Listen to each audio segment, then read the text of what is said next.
Hey guys, FPWellman here. I am joining you from my office this time. I wanted to say hi. Just kind of talk to you. Honestly, you guys, I woke up pissed. I'd love to say, not the case, but that's literally what happened today. I don't know how you guys are doing with all this stuff right now, um, but I'll be honest, with you, I kind of woke up on the wrong side of the bed today when I started thinking about things. And I think what set me off, and we're doing this in the studio, and I'm actually just in my office, so welcome to my office. um, but what's kind of set me off was waking up to this video. And before we get too far into this, I hope you'll share it with your friends. I'm gonna give a little bit more time, a few more to join us. We have these new live streams you can do from your desktop for some of us here on Substack.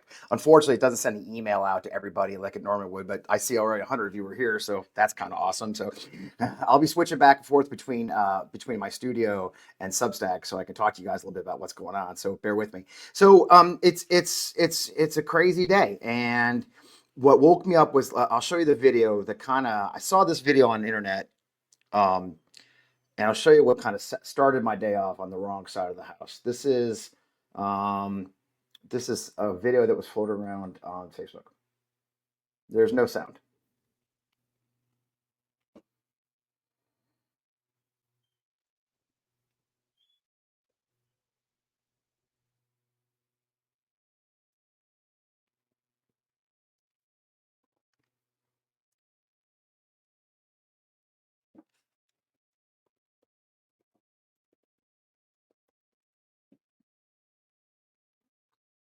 Okay, so yeah, that video is from El Salvador. Um,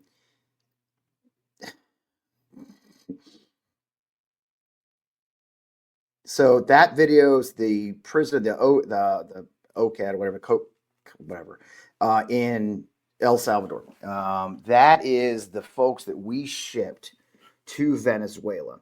And what set me off was this. So this gentleman right here, I'm going to add this to the stage so you can see it. This is Aaron Reichland Melnick. He works for the immigration organization. And what he's updating us on here is that sworn declarations were filed last night to confirm that the Trump administration sent actual innocent people to the prison in El Salvador. We've heard numbers around 101 of the people they shipped that they said were Venezuelan gang members, TDA or MS-13, were actually normal asylees and refugees seeking asylum in the United States and had actually been scooped up and accused of being gang members. Now, why were they being accused of being gang members? This is an interesting one. So this gentleman right here, he's highlighting, is a professional soccer player who protested against the Maduro regime and was scooped up, okay, and sent and held in prison there and tortured for a while. Here's his declaration. He was tortured in their prison. He got out, came to the United States seeking asylum, and the reason they scooped him up and said that he was a member of a gang is because he has a Real Madrid tattoo, and there's a photo of him doing this, the rock and roll horns, or what do you want to call it, and that made him a gang member. So they on the basis of just those two things, there's no record of him committing any crimes in the United States, no records of committing crimes in his home country. He was scooped up without due process, put on a plane, and sent to Venezuela. And how did that work out? Let me show you guys what our own president put out. And this one's going to get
video, señor Tomaya.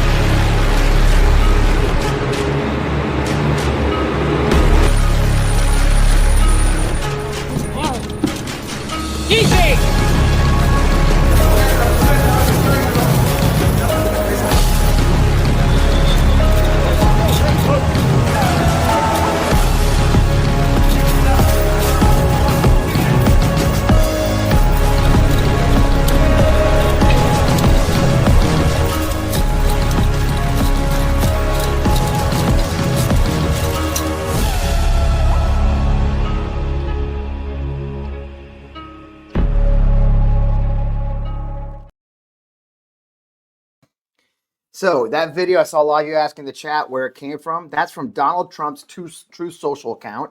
He posted that, I want to say yesterday or something like that, I think, proudly. This isn't done in secret. This was a video produced by the El Salvadoran government that Trump posted proudly to his True Social account, to his followers on there. I downloaded it as is. It was easy to download and show it to you because I want you to see this is being done in our names, and they're fucking cheering it. You're fucking cheering it. Okay. So again, back to this gentleman right here who's deported. And again, he's a professional soccer player with no criminal record whatsoever. And what Melnick goes on to say is that ICE policy says a person can be deemed a gang member if any ICE officer notes 2 gang membership identification criteria. In Mr. Reyes Barrios' case, that was a tattooed, modeled off the Real Madrid logo on his arm. You can see that. And then the other one was a picture from social media of him throwing rock and roll horns. Here's the ICE policy in the next one. You can see ICE can label anyone a gang associate just for having a picture of them throwing up horns. And I love this kind, and so that's all it takes to be labeled a gang member in right now and shipped out. Now, this was a gentleman who was in the legal asylum portal. He was seeking asylum the right way. He's not an illegal immigrant. No matter how much they want to tell you, he's not here illegally. He was here going through the asylum process. He has a lawyer. He has a team backing him up. He just disappeared, put on a plane, and flown to a third world country. ACLU had heard this was coming and filed suit, as you guys may have heard already. A judge said they can't go, and the story came out that the judge told him to even turn back flights. Ladies and gentlemen, look at this tweet right here. This says that is Nayib Bukele. Oopsie, too late. Who the fuck is that guy? That's the president of El Salvador. We are paying him $6 million to hold those 250 people that we used no due process. We threw them on a plane, flew them to El Salvador, to one of the world's most notorious jails, and we're paying this dickhead $6 million to hold them. What will really make you sick is just Mario Rubio, that fucking asshole. Marco Rubio put out a statement to a news saying that if anyone was sent to El Salvador improperly, then El Salvador will figure that out and can deport them to Venezuela on their own. The country he fled seeking asylum. Now, if you're being paid $6 million to house 250 people, where is your motivation to find them innocent or improperly incarcerated and ship them anywhere, as long as the dipshits up north keep paying you millions of dollars to hold them and torture them? Okay? No, that video, Jacqueline, that video came from the El Salvadoran government and was posted by our president. That is actual footage of what happened. That's my understanding. Those are the people we shipped to El Salvador, is my understanding. I could be wrong. Either way, the first video is definitely ours. They are doing this in our name. So I woke up pissed. I don't know about you guys. I woke up angry, and it reminded me of this video right here. And you may have seen this in the last, I think it is on the last live we did together, but here we go. This is when Carolyn Leavitt, our official U.S. White House spokesman for the United States government, was asked about these people being deported and what's going on. Biden administration abused to facilitate the mass illegal entry of illegal immigrants into our country. It was like a fast pass at Disneyland. That's not happening under this administration. We are encouraging illegal immigrants to actively self-deport to maybe save themselves from being in one of these fun videos. Sure. John. One of these fun videos. That hag joked about what you just witnessed for 3 minutes of people being abused, having their heads shaved, having their clothes ripped off of them, with masked men holding guns to their heads in a third world country with no due process whatsoever. And she thinks it's fucking hilarious. That's why I woke up angry today. And you need to be angry too. Okay. You know, you got, yeah, I hear you, Dimitri. Yeah, I wake up angry too many times. And it's ridiculous. And we're begging our leaders to do something about this, right? I know I am. And I've got this little platform. I got you fine folks. I wish I had a bigger platform. We could reach more people. Maybe if you guys subscribe, if you're not subscribers, if you could tell your friends to subscribe to Substack, maybe we'll reach more people. I don't know. You know, we'd love to have more people. But again, this is being done in our name. And then here's the part, and this is where it's going to cause trouble. I don't know if you saw Senator Schumer appeared on Chris Hayes to talk about essentially the showdown over the CR resolution. Obviously, a lot of us are kind of angry at Senator Schumer, but you just saw what happened, right? So I want to couch this and frame it for you. You just saw a video of people with no due process who were shipped to a third world torture prison in our name, which we are paying $6 million for, which Carolyn Levitt, the official spokesman for the United States government, thinks is fucking hilarious. And this is the interview this was Saturday, I believe, or whatever, 2 days ago, of Schumer talking to Chris Hayes about this moment. Watch Hayes. So we have started doing this day in, day out, every day, fighting relentlessly. His numbers have started to go down from 51 to 47. If we keep at it and keep at it and keep at it, his numbers will be much lower. He will not only be less popular, but less effective. Second, we will find the moments where we shouldn't give them votes. Hakeem and I met yesterday. We're exploring that right now. And there will be times, just like this instance, where people will say, don't give them the votes because you have the leverage. There will be instances, not like this, where a shutdown would ensue, but where we will have the higher ground. And we're going to do it. Watch us. Okay, but here's what I would say in response to that. And again, I'm channeling people as much as hey, this is a democracy still. Let's hope it stays. Well, here's what I would say is that all of those things you enumerated, which all sound like good politics to me, are the kinds of things that you'd be doing if Mitt Romney were president. That, like, there's this weird asymmetry right now, which is that they are acting in this totally new way. Yes. In which they are ambitiously trying to seize all power and create a presidential dictatorship in the United States of America. And the Democratic opposition is acting like, well, if we can get their approval rate down a few points, then what? What happens? Well, what happens is, look, first, we get it way down. He's going to have much less. This worked in 2017. You say it didn't. Now it's a different government. It's different, though. Oh, it is different. My God. But healthcare, we beat him. Taxes, we beat him. And guess what we did? Guess what we did, Chris? We took back the House and won in the Senate, and then we were allowed to do all those good things. This is not the only tactic. We have to stand strong in certain instances and not give them the votes at all. But there are instances with this. The two work together. Okay. Again, I don't disagree with any of that. But the difference to me between 2017 and now, and I've been at this desk for both of us. It's different. It is a full-fledged assault on the constitutional order that has not been seen again. Well, that's certainly in my life. That is true. But the question then becomes... But that's not the spending part. That isn't. But then the question becomes, what is the role of the minority in resisting that? That's distinct from, we're going to beat them on health care, we're going to beat them on spending Medicaid. Look, if our democracy is at risk... It is at risk. It is certainly at risk. Well, do you believe it is? But if I don't want to put words in your mouth. Do you believe it's at risk? Trump doesn't obey the Supreme Court, which may happen, you led up to it here, then we will have two courts. We will have the federal courts, which hopefully John Roberts will stand up and make it happen. But we'll have the court of public opinion. And if that happens, as you pointed out, we have had rule of law since the Magna Carta. Okay?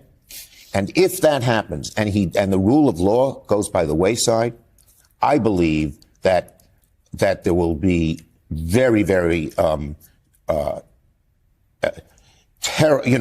will be immediate and strong reaction from one end of the country to the other in ways that we have never seen.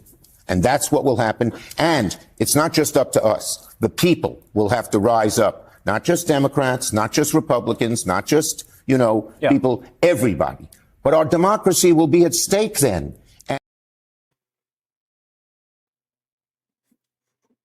Okay. I've watched this video 3 times today, you guys. You know, I hate beating up our side. Fuck was that? Okay. All right. You guys get what I'm saying.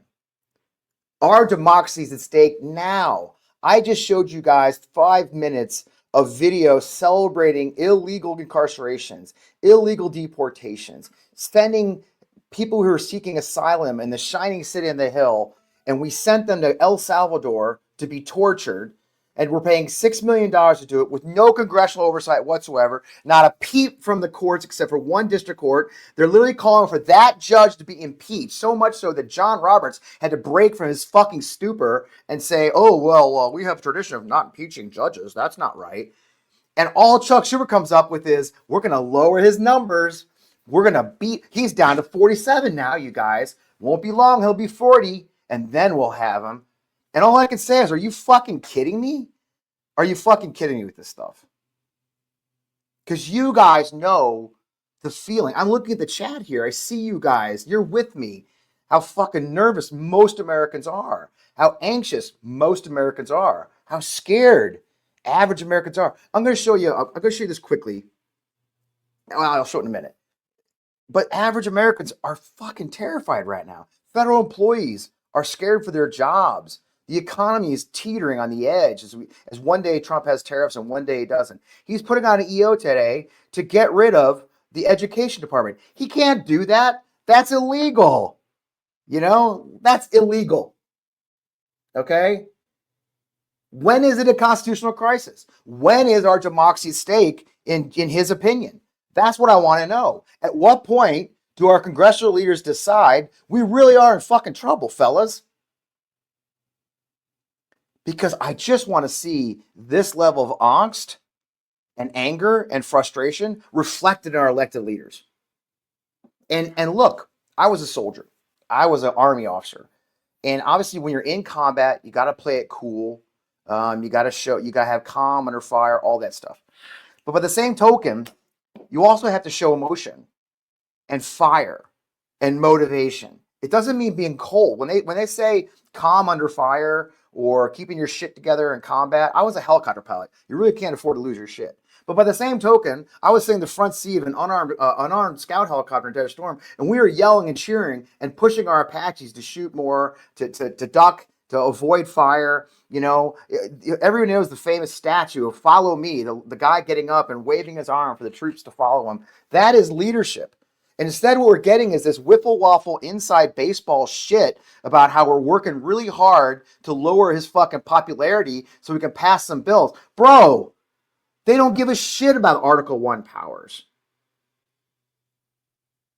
And Chris Hayes said it best. You're literally doing the exact same fucking thing you did if Mitt Romney was president. It's delusional, you guys. It's delusional. And I don't know what we're going to do to get these people attention to act like we're as nervous as we are. And so and I'm going to show you I want to show you something. And it isn't just you and me. This is, I hope she's getting mad at me, but this is a friend who works. So every day, y'all, I have contacts with probably hundreds, to be honest with you, of federal employees who are all veterans. They're all veterans. And they're working for the federal government. 1/3 of our federal government is veterans, thanks to hiring preferences that took the veteran. We had a veteran unemployment crisis in like 2010. Now we don't, or we didn't until recently.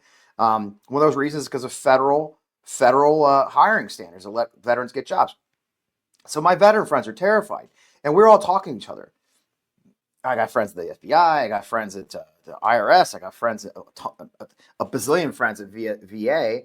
And this is the kind of stuff they're doing. So this friend of mine, I'm not going to say where she works, but she works in a VA hospital.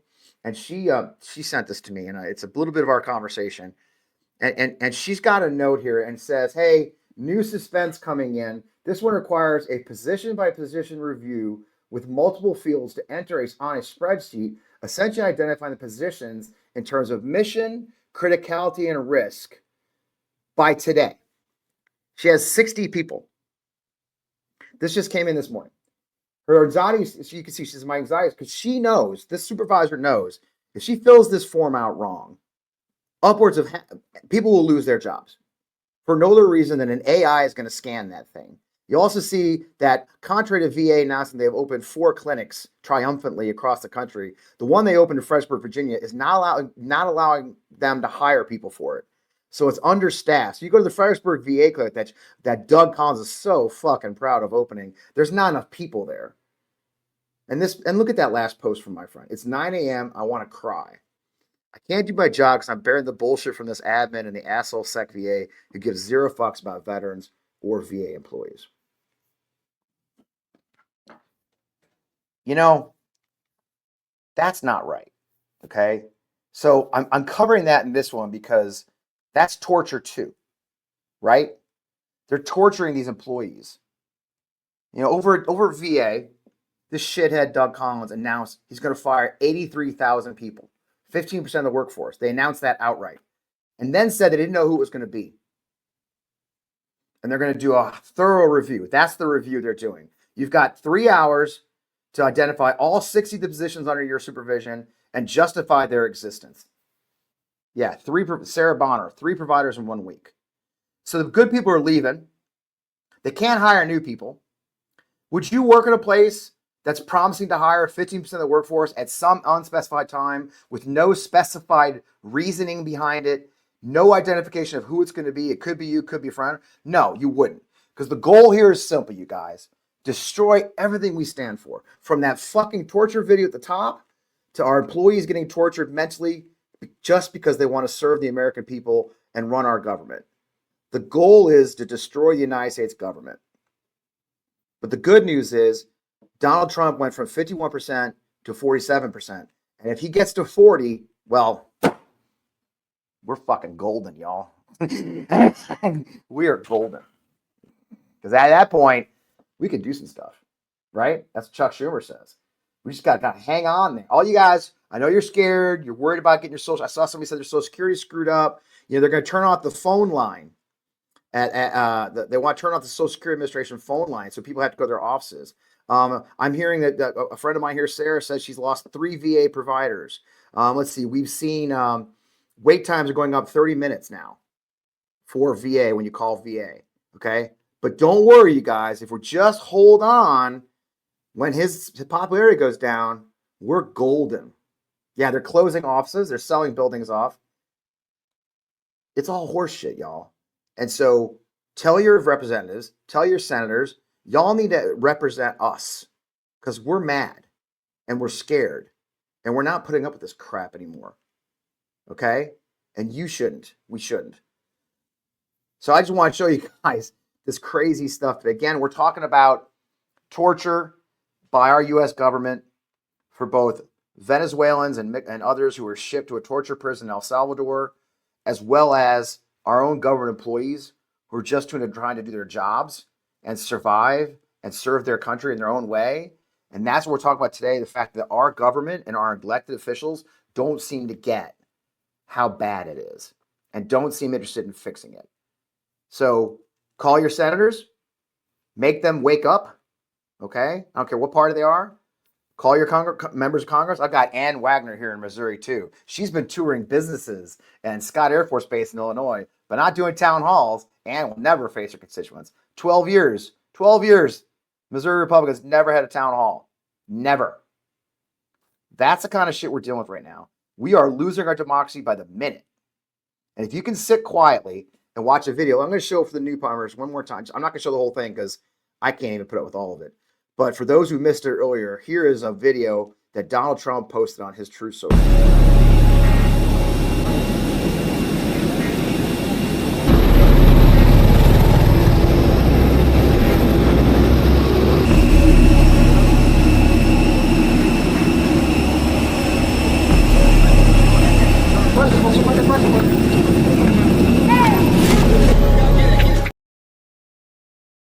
Freeze right there.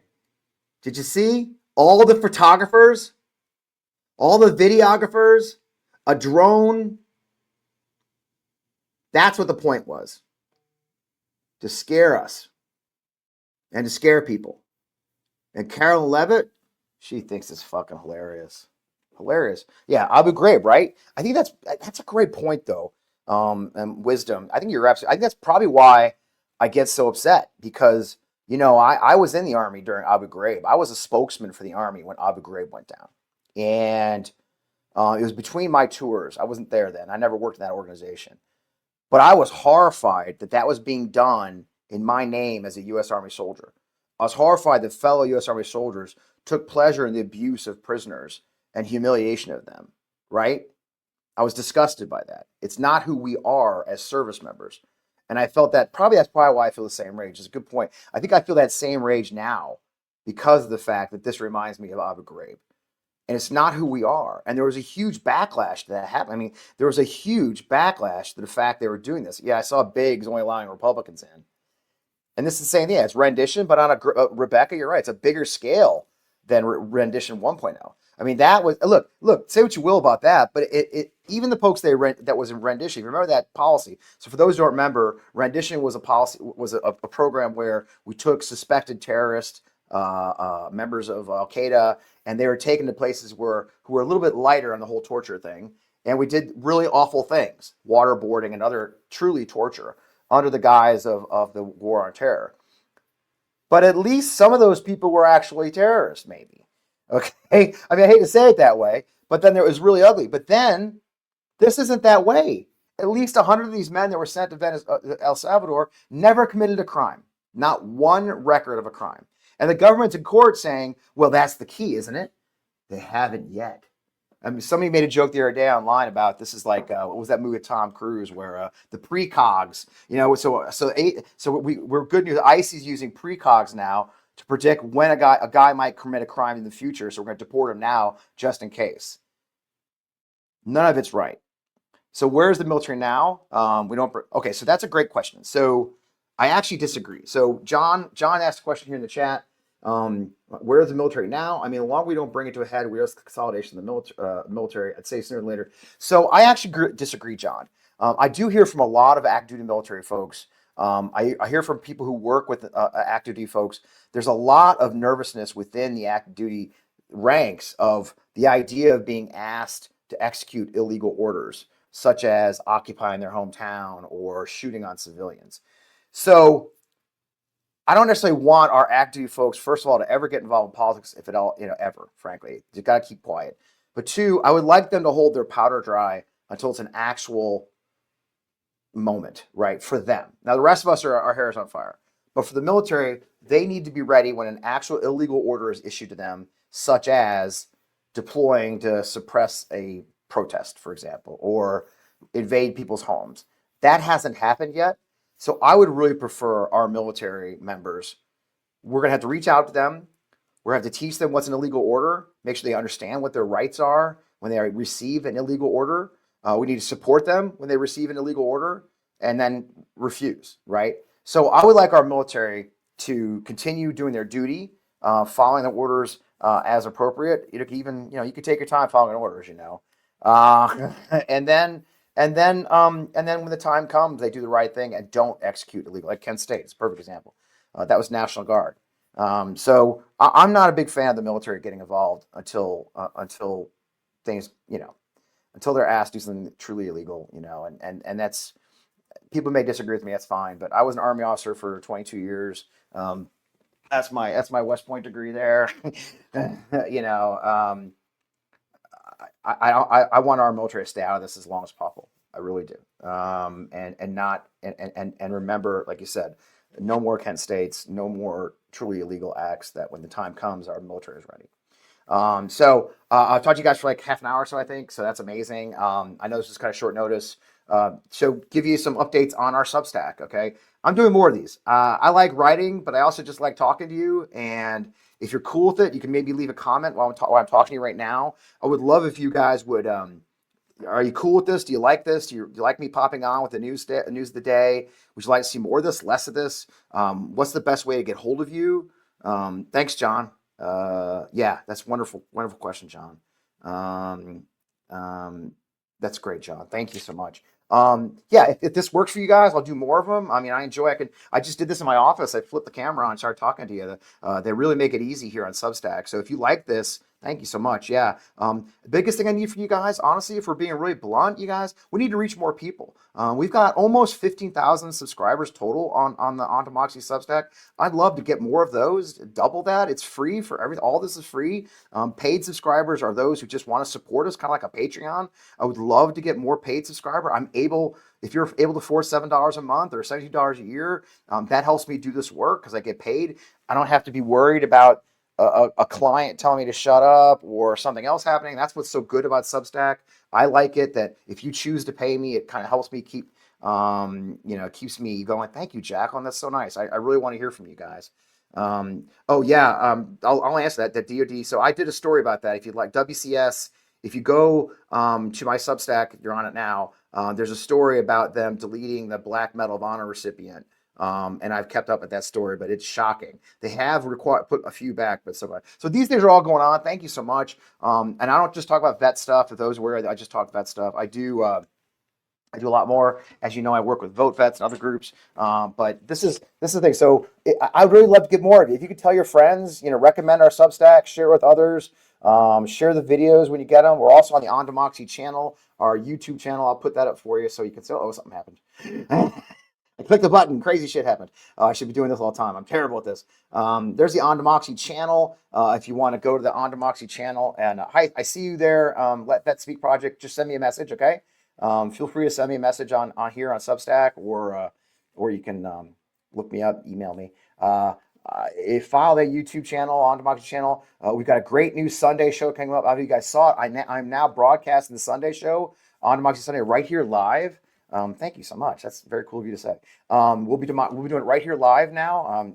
We have an hour and a half Sunday show with incredible guests every week. I talked to Howard Dean last week. It's kind of a fun show. We do the news first, like this, 15 minutes of that. Then I do an interview. We do a half-hour panel with comedians or actors or influencers, and then we go another interview. Usually, it's an elected official or a journalist along those lines.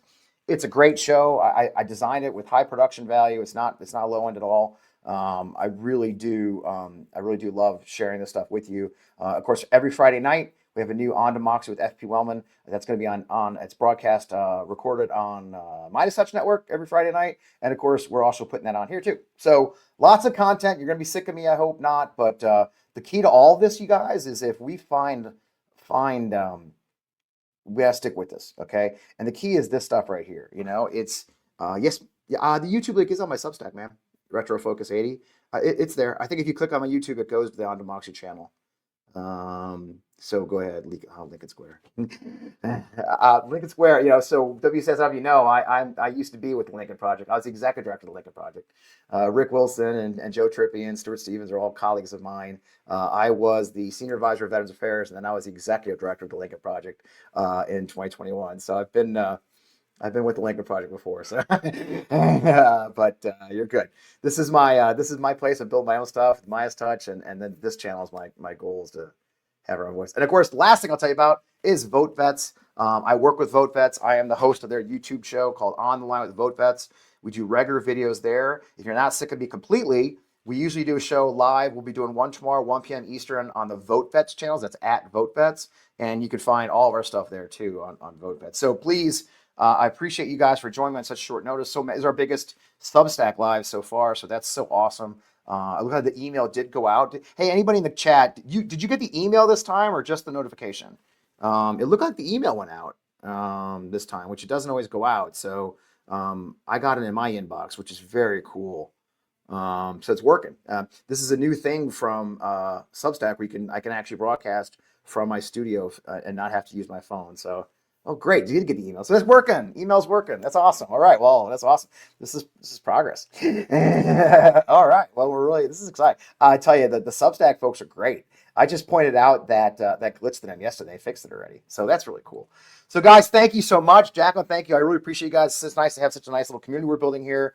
Tell your friends, tell your neighbors. We'll be doing more of this. I'll keep you up to date. It's going to be a busy few weeks. I guarantee it. We're going to start doing some guests. I got some great guests. My friend Alex Vimman's I'm going to drag Alex Vimman's ass in here and some other great friends that I've got. And you'll see a lot more of us. So in the meantime, with that tough news, I'm getting anger I showed you. The answer is we do this, you guys. We do this. We work together in our communities. We build communities of across diverse communities. We work together to beat these assholes, and we don't let the people we elected to represent us in this constitutional republic off the hook. We make them do their jobs. So with that, I will get out of your hair. Thank you so much for joining me. I really appreciate it. It's so good seeing you guys. I will say goodbye. Thank you for everybody who joined. Sorry about Lena, you joined late, but don't worry. The video will be up shortly, and you'll get it probably in your inbox. Will be sick of me. So with that, have a great day, folks. I'm gonna drink water and try to stay out of trouble. And talk to you soon.